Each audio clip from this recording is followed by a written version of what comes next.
సూర్యుడు మరియు శుక్రుడు కలిసి ఉంటే వ్యక్తి తన ఆత్మవిశ్వాసాన్ని తన నిజమైన సంపదగా భావిస్తాడు. ఎందుకంటే శుక్రుడు సంపదకి కారకుడు, సూర్యుడు ఆత్మవిశ్వాసానికి కారకుడు. అంటే ఈ రెండు కలిసి ఉంటే జాతకుడు తన ఆత్మవిశ్వాసమే తన నిజమైన సంపదగా భావిస్తాడు. చంద్రుడు మరియు శుక్రుడు గనక కలిసి ఉంటే వ్యక్తి తన జీవితంలో చారిటీ అనేది, ఎదుటివారికి సేవ చేయడం అనేదే నిజమైన సంపదగా భావిస్తాడు. నెక్స్ట్, కుజుడు మరియు శుక్రుడు గనక కలిసి ఉంటే వ్యక్తి తన శారీరక దృఢత్వాన్నే తన నిజమైన సంపదగా భావిస్తాడు. రాహువు మరియు శుక్రుడు కలిసి ఉంటే ఆ వ్యక్తి తన ఆస్తుల్ని, డబ్బుని, తన హోదాని, తన అంతస్తుని అవి బయటికి ప్రదర్శించాలి, ఎదుటి వాళ్ళకి చూపించాలి, ఇదే మనకి నిజమైన సంపదగా భావిస్తాడు.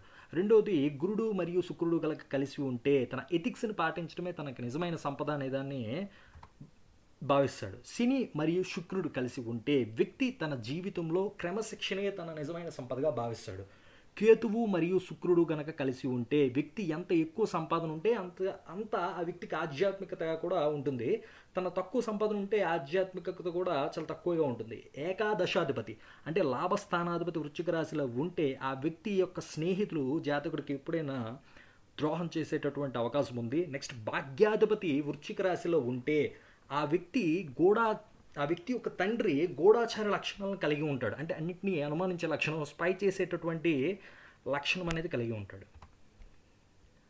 శత్రుస్థానాధిపతి అంటే 6వ స్థానాధిపతి మిథున రాశిలో కనుక ఉంటే ఆ వ్యక్తి పనిచేసేటటువంటి ఆఫీసు, లేదంటే ఆ వ్యక్తి రెగ్యులర్ పనికి వెళ్ళేటటువంటి ఆఫీస్ కానీ టెలికమ్యూనికేషన్ కార్యాలయం లేదా పోస్ట్ ఆఫీస్కి దగ్గరలో ఉంటుంది. ఎందుకంటే మిథున రాశి టెలికమ్యూనికేషను, నెక్స్ట్ పోస్ట్ ఆఫీస్కి రిలేటెడ్ కాబట్టి. నెక్స్ట్, చతుర్థాధిపతి సింహరాశిలో ఉంటే అంటే ఆ వ్యక్తి యొక్క తల్లి ఆ ఇంట్లో ఎక్కువ అధికారాన్ని ప్రదర్శిస్తుంది, ఎక్కువ ఇంపార్టెన్స్ ఆ తల్లికి ఉంటుంది, ఎక్కువ అధికారం కలిగి ఉంటుంది. అంటే లైక్ తండ్రి పైన కానీ, కుటుంబం పైన కానీ, లేకపోతే జాతకుడి మీద కానీ ఎక్కువ అథారిటీ తల్లి చెలాయిస్తుంది. నెక్స్ట్, జాతకుడు ఇల్లు కూడా ప్రభుత్వ కార్యాలయానికి సమీపంలో ఉండేటటువంటి అవకాశం కూడా ఉంది. చతుర్థాధిపతి మకర రాశిలో ఉంటే ఆ వ్యక్తి విలాసవంతమైన లేదా ధనవంతుల ప్రాంతాల్లో వాళ్ళ హౌస్ అనేది ఉంటుంది. లైక్ ఏదైనా పాష్ ఏరియాస్, రిచ్ ఏరియాస్లోని ఆ వ్యక్తి యొక్క ఇల్లు ఉండేటటువంటి అవకాశం ఉంది. రెండోది, రాహువు నుండి ద్వితీయ స్థానాన్ని మరియు ఆ స్థానాధిపతిని చూడాలి.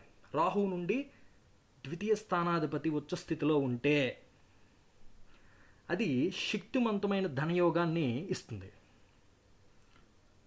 ఆ వ్యక్తి అత్యంతమైన ధనవంతుడు అవుతాడు. అంటే ఉదాహరణకి ఏ లగ్నమైనా తీసుకోండి. ఎగ్జాంపుల్ ఇక్కడ నేను మేష లగ్నం తీసుకున్నా. మేష లగ్నంకి రాహు మకర రాశిలో ఉన్నాడు. ఈ రాహు నుండి ద్వితీయ రాశి కుంభం అయింది. కుంభానికి అధిపతి శని. ఈ శని గ్రహం తులారాశిలో ఉచ్చస్థితిని పొందాడు. అంటే అత్యంతమైనటువంటి ధనాన్ని ఇస్తుంది. ఇలానే ఎగ్జాంపుల్, రాహు మేషరాశిలో ఉంటే రాహు నుండి ద్వితీయం రాశి వృషభం అవుతుంది. వృషభాధిపతి శుక్రుడు ఉచ్చస్థితిలో ఉంటే రాహు ఆ వ్యక్తిని అత్యంతమైన ధనవంతుడిగా చేస్తాడు.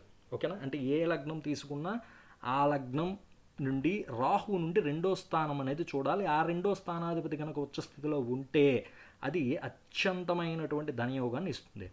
ఓకే, ఇవి బేసిక్ పాయింట్స్ మాత్రమే, ఇంకా చాలా పారామీటర్స్ అనేవి చూడాలి.